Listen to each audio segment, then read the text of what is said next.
পৃথিবীর বুকে সবচাইতে দামি সম্পর্কের নাম কি? সন্তান, মা বাবা, ঠিক আছে?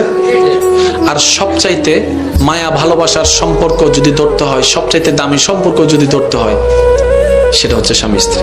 এবার আপনারা বলেন, সম্পর্ক কি গরু ছাগলের ভিতরে হয় নাকি মানুষের ভিতরে? আপনার একটা আওয়াজ দিলে আমি খুশি হব। এখন অনেক মানুষ না, এই পৃথিবীর বুকে একজন সর্বপ্রথম মানুষ এসেছেন, যার আসার পরে মানুষের যাত্রা শুরু হয়েছে, ওনার নাম কি? হযরত আদম আলাইহিস সালাম। আচ্ছা, এই হযরত আদম আলাইহিস সালাম মানুষ ছিলেন, আর কেউ ছিলেন না। এরপর ওনার একজন সাথী হয়েছেন, উনি কি ওটার বোন? না। হাওয়া আলাইহিস সালাম কি বোন? মা, মেয়ে কি? তাহলে পৃথিবীর সর্বপ্রথম মানব হযরত আদম এবং হাওয়া, ওনাদের যে সম্পর্কটা আল্লাহ দান করেছেন, এটা মা ছেলে নয়, ভাই বোন নয়, স্বামী স্ত্রী।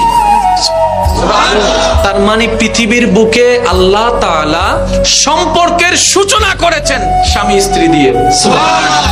এবার আপনি চলে গেলেন কবরে, কবরওয়ালার সাথে দুনিয়ার ওয়ালার কোন সম্পর্ক? ভাই ভাই, ভাই বোন, স্বামী স্ত্রী, সন্তান ছেলে, কিচ্ছু নাই। এবার হাসরে গেলেন, ওখানেও কিচ্ছু নাই।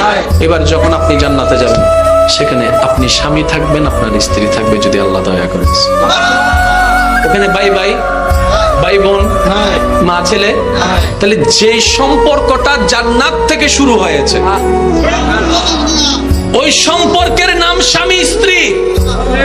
যে সম্পর্কটা আজীবন থাকবে কিয়ামতের ময়দানে অনন্তকাল, ওই সম্পর্কের নাম স্বামী স্ত্রী। দুর্ভাগ্য আমাদের, ওই স্বামী স্ত্রীর বন্ধনের গুরুত্বটা না বোঝার কারণে আজকে আদালতে ডিভোর্সের হার বেড়ে গিয়েছে। আমার কথায় কষ্ট নেবেন না, বাস্তব যেটা সেটা বলছি। আপনি স্বামী স্ত্রী এমন একটা নিয়ামত, কোথাও ঘুরতে গিয়েছেন, গুড়াই গুড়া হয়ে গেল, সদকায়ে জারিয়ার সওয়াব হয়ে গেল, বলেন সুবহানাল্লাহ। স্বামী স্ত্রী কি জানেন? স্বামী স্ত্রী দুইজন দুই প্রান্তের মানুষ। এক জায়গায় হওয়ার কারণ কি জানেন? এক জায়গায় হওয়ার কারণ শুধু বাচ্চা হওয়ানো না, এক জায়গায় হওয়ার কারণ শুধু উনি ভাত রান্নবে আমি খাবো সেই জন্য না। এক জায়গায় হওয়ার কারণ হচ্ছে দুইজনে মিলে আরো বেশি করে রবের ইবাদত করব, নবীর দরুদ পড়ব। এটা তো আমাদের মিসিং হয়ে গেছে। কথা বলেন না রে ভাই?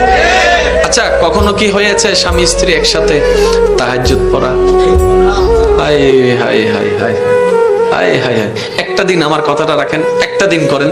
আপনার তো অফিস আছে, চাকরি আছে, আমি জানি। বৃহস্পতিবার একটা দিন করেন না, আমার বোনটাকে নিয়ে, আমার ভাইটাকে নিয়ে, এই চলো আজকে আমরা এশারের নামাজটা পড়বো, তুমি তোমার মতো আমি আমার মতো, আমরা আজকে দুইজনে মিলে তাহাজ্জুদের মাধ্যমে রবের দরবারে একটু হাজিরা দিব।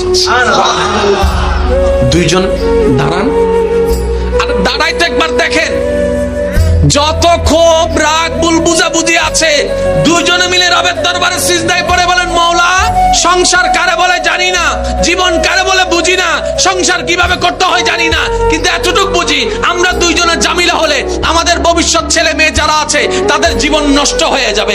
আমাদের স্বামী স্ত্রীর ডিভোর্সের কারণে আমার ছেলে মেয়েগুলা ছন্নছাড়া হয়ে যাবে। মাওলা, আমরা তাদের আলাদা করতে পারবো না, রাজি না, নিজেরাও মিলতে পারি না। মাওলা, তুমি একটু সাহায্য করো না। তারপরে দেখেন আপনার রব কি করে।